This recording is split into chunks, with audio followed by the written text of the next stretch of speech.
Welcome back. So let's imagine you've picked through your training acrylic lock and you've picked through your master lock 141.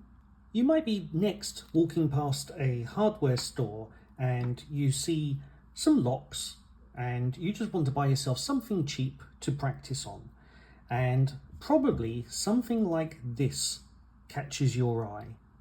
This is the Master Lock 130.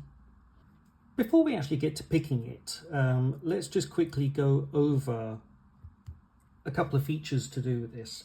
So one of the problems that you're going to run into is because of its incredibly diminutive size, trying to find a tensioning tool that doesn't take up the entire keyway is going to be one of your first priorities. You want to be able to turn this, obviously, but you also want to be able to get your tool down inside the hole. Like if you have something too wide, let's say take a wider one like this, you're severely restricting how much room you have left on the vertical axis here to be able to get in, especially if some of the pins are binding at the beginning and you need to sort of come under them. You need to have some space to do so.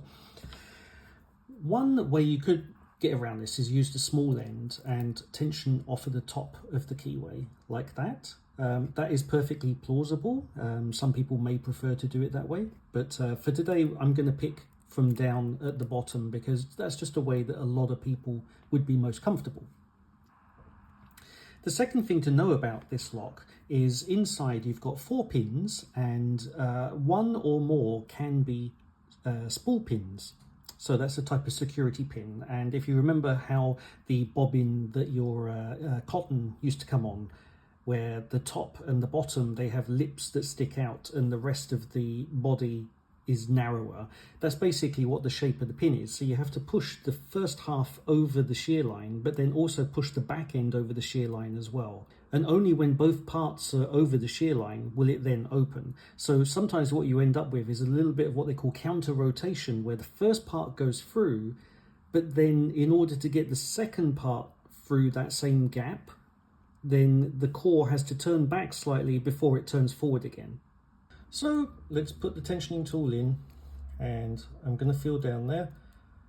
Nothing on 1, nothing on 2, nothing on 3, 4, I just slipped underneath it, and if I push it up and over, we have an open. So pins 1 through 3, I didn't feel like I was setting them. They didn't click, nothing happened. However, pin number 4 is a security pin, and so it clicked on the first half going over, but then the second half, as soon as that went over the shear line, the entire lock opened. So again, this is not a great lock to use for security, but if you want to practice with security pins, this is a sub $10 lock that, whilst it is fiddly, it's sloppy enough that it should be an easy pick, and it should be able to give you an introduction to security pins. So there you go, that's the Master Lock number 130. There's the key, and if I show you it working, there is no screw down there for us to unscrew and be able to take the lock out. You can only destructively open these up. You basically have to saw it in half, apparently. But that is the Master Lock 130.